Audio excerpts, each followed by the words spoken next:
Hello, I'm Marcio and I'm Jauntaroo's Chief World Explorer. Ready to find out about Zagreb? There have been people living in this area since the 1st century AD, but the city as it is today was founded in 1094. Over the centuries, Croatia has been under the rule of several nations, but finally became independent from Yugoslavia after the conflicts in the early 90s. Zagreb became the capital.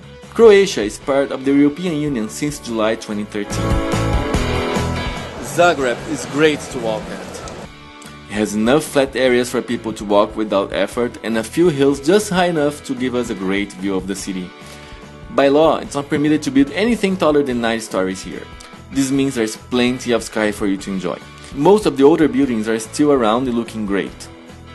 The old town has plenty of boulevards and cafes. During lunch, tables will be full of people eating without a rush.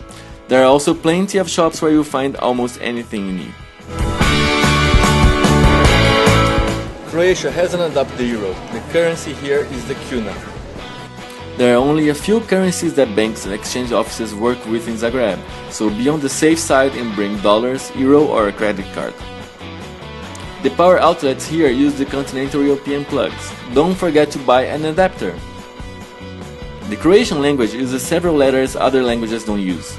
Set your smartphone's keyboard to Croatian so you can check in at the right places and show your friends how smart you are. If you need any help, find instructions on how to do that in our blog.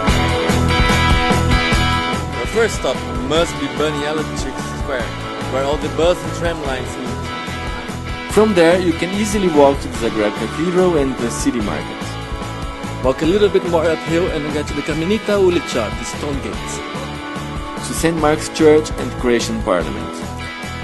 A little down the road, you'll find the Museum of Broken Relationships, one of the most original in the world. The center of Zagreb is surrounded by what the locals call the Green Horseshoe. There you'll find the National Theatre, the Botanical Gardens and the Music and Art Pavilions. Away from the center, you must visit the Mirogoj Cemetery and the moving Zidboli, the Wall of Pain. This is a monument started during the Independence War. The city's inhabitants built a wall with the name of a victim of the conflict on each brick. After the fighting was over, the wall was moved to the cemetery and the monument was built around it. So, do you think Zagreb is a good match for your travel style? Visit Jauntaroo and make this trip happen. Don't forget to follow us on Twitter and become our fan on Facebook. I'm Marcio and I'm Jauntaroo's Chief World Explorer. Until our next jaunt, see you around!